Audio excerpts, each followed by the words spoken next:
ሀገር እየተሰራ ነው። ይሄንን እየተሰራ ያለውን ድንቅ ሀገር የሚመጥን ዜጎች መሆን ደግሞ የዜጎቹ ኃላፊነት ነው።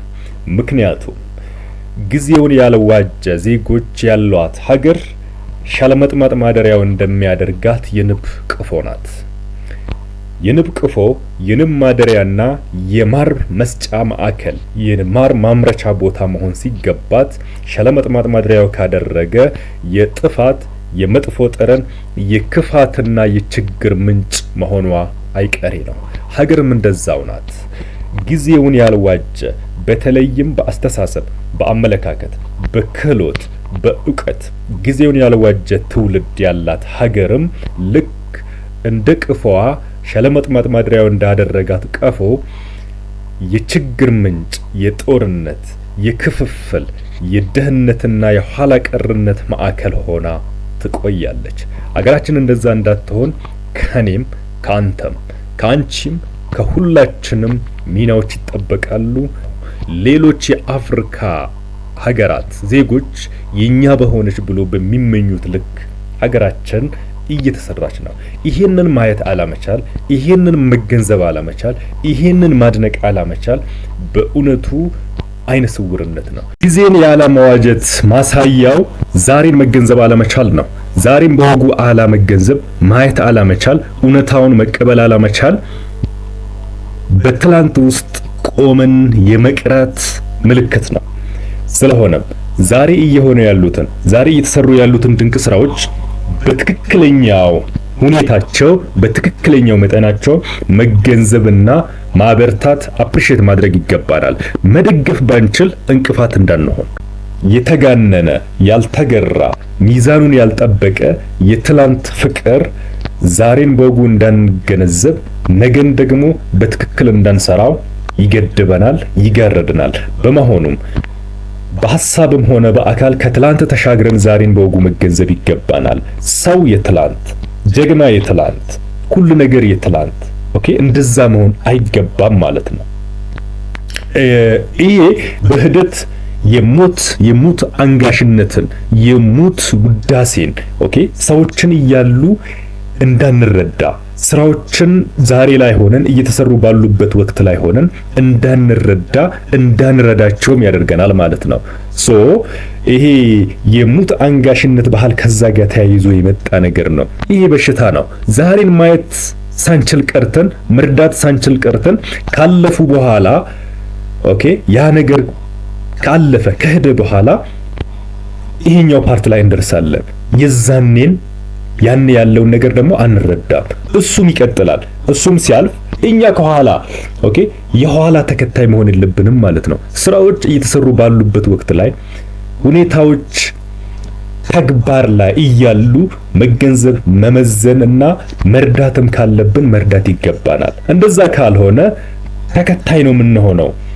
እውነታው እየተፈጸመ ባለበት ስራው እየተሰራ ባለበት ጊዜ ሳይሆን የምንነቃው ያን ተኝተን የትላንቱን እያወደስን እንቆይና ስራው ካለቀ በኋላ ያ ሰው ከሄደ በኋላ ካለፈ በኋላ ከእንቅልፍ እንደሚባን ሰው እንባንናለን ማለት ነው። ይሄ ተከታይ ነው የሚያደርገን፣ ጭራ ነው የሚያደርገን። ነገራቶችን እንዳንረዳ በወቅቱ እንዳንገናዘብ መርዳትም ካስፈለገ እንዳንረዳ ያደርገናል፣ ይገድበናል፣ ይጋርደናል። ያ ሲሆን ክፍተትም ካለበት አሁን እየተሰራ ባለው ነገር ላይ ኮሜንት አድርገን ክፍተቱ እንዲስተካከል ማድረግ ይቻላል።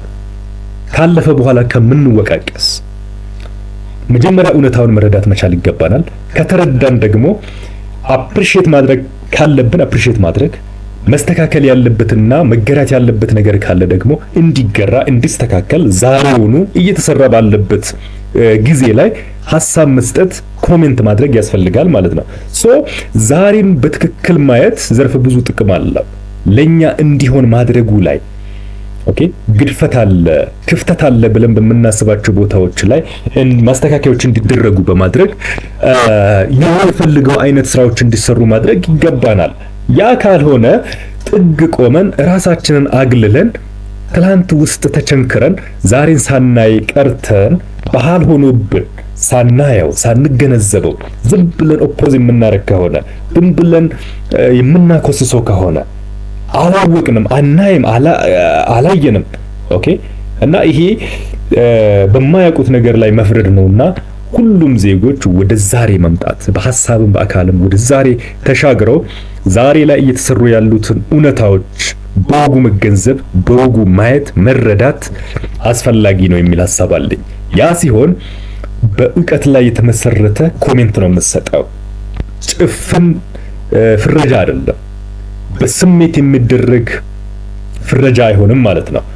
ኦኬ፣ በምክንያት እውቀትን መሰረት ያደረገ መረጃን ማስረጃን መሰረት ባደረገ ሁኔታ ኮሜንት ማድረግ፣ ችግሮችም ካሉ እንዲስተካከሉ ሐሳብ መስጠትና ኢቭን ኦፖዝ ማድረግም ካስፈለገ ማውገዝም ካስፈለገ በዛ ደረጃ ለማውገዝ ዛሬን አሁን ላይ እየተሰሩ ያሉ ነገራቶችን በትክክል መገንዘብ ቅድመ ሁኔታ ነው ማለት ነው። በዚህ ዙሪያ ሁላችንም ራሳችንን ማየት ይገባናል። አሁን ላይ እየተሰሩ ያሉት እየሆኑ ያሉት ነገራቶች እያየነው ያለው ለውጥ ምን አይነት ለውጥ ነው? ያ ይሄን ከግል ፍላጎት፣ ከፖለቲካ አመለካከት፣ ከጥላቻ፣ ከጭፍንነት ወጥተን በንጹህ ህሊና ማየትና መዳኘት ይገባናል። መቼ ነው ሀገራችን በዚህ ደረጃ የዓለም ትኩረት ማዕከል የሆነችው? መቼ ነው ሁሉም ሊባል በሚችል ደረጃ ሁሉም የአፍሪካ ዜጎች፣ ሁሉም የአፍሪካ ሀገራት ኢትዮጵያን እንደ ሞዴል እያዩ ከሷ ለመማር እየተረባረቡ የነበሩበት ወቅት መቼ ነው? በየትኛው ሁኔታ ነው? ያ ትላንት ውስጥ በርካታ ለዛሬ መሰረት የሆኑ በርካታ ስራዎች ተሰርተዋል። ምንም ጥያቄ የለውም። ዛሬ ለነገ መሰረት እንደሚሆነው ሁሉ ትላንትም ለዛሬ መሰረት ነበረ። ከዛ የምንወስዳቸው መልካም ስራዎች አሉ። በትላንት ውስጥ የተሰሩ መልካም ስራዎች አሉ። እነዛን በመጠኑ በሚገባቸው ልክ አፕሪሼት ማድረግ ይገባናል። ነገር ግን የትላንት ፍቅር፣ የትላንት አፕሪሺዬሽን ዛሬን እንዳንገናዘብ፣ ዛሬን እንዳናይ፣ እንዳንረዳ ሊከለክለን ሊጋርደን አይገባም። ለዛሬ ግብአት የሚሆን ዕውቀት፣ ለዛሬ ግብአት የሚሆን ልምድ፣ ለዛሬ ፋውንዴሽን ሊሆን የሚችል ዕውቀትና ክህሎት ወስደን ወደ ዛሬ መሻገር ይገባናል። በአካል ዛሬ ላይ ተገኝተን በሐሳብ ትላንት ላይ ተቸንክሮ መቅረት ግን አስቸጋሪ ነው የሚሆነው። እውነታውን መረዳት ይገባናል ማለት ነው። ሀገራችን ሁሉም የአፍሪካ ዜጎች የኛ ባሆነች የኛ መሪዎች እንደዚህ ለምን አልሰሩም ብሎ ኦልሞስት ሁሉም የአፍሪካ ሀገራት የኛ መሪዎች ለምን እንደዚህ አልሰሩም፣ የኛ መሪዎች እንዴት እንደዚህ ማድረግ አቅታቸው ብሎ መሪዎቻቸውን በኢትዮጵያ አመራር እየኮነኑ እየመዘኑ ባሉበት ሁኔታ ላይ እኛ ይሄንን እውነታ መገንዘብ ካልቻልን በጣም ይሄ ጭፍንነት ነው የሚሆነው።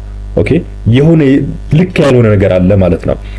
ማየት ሲገባን በትክክል ያልተገነዘብነው ነገር አለ ማለት ነው። ይሄ ራሳችንን መፈተሽ ያለብን አንዱ ኤሪያ ነው የሚሆነው።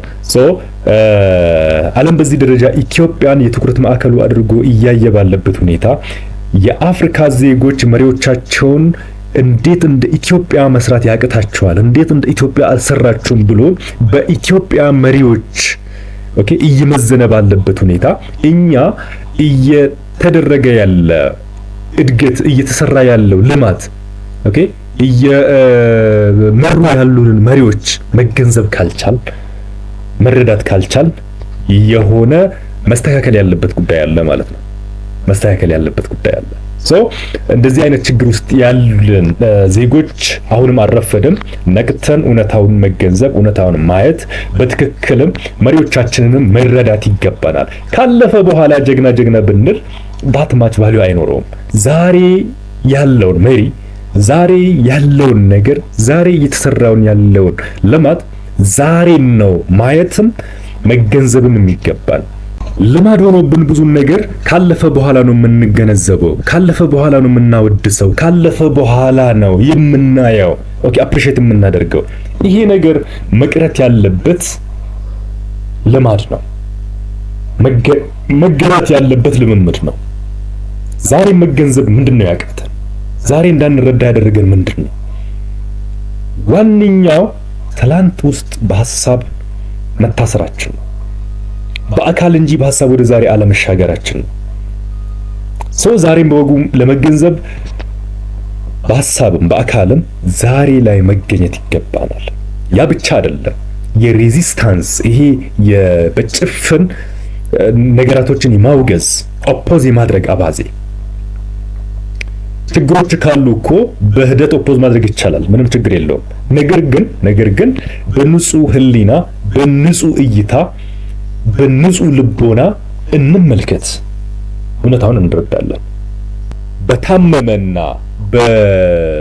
በተንሻረረ መነጽር ሳይሆን እይታ ሳይሆን በትክክለኛው እይታ እንመልከት፣ እንገንዘብ። ይህንን መገንዘብ መቻል የዚህ ትውልድ አካል መሆን በራሱ ትልቅ ሐሴት ነውና ይህንን እውነታ እንገንዘብ፣ እናስረዳ። ሀገራችንን በቻልነው መጠን በአለን ሚና መልካም አስተዋጽኦ በማበርከት በሀገራችን እድገትና ልማት ውስጥ የራሳችን አስተዋጽኦ እናበርከት የሚል መልእክት አለኝ። አመሰግናለሁ።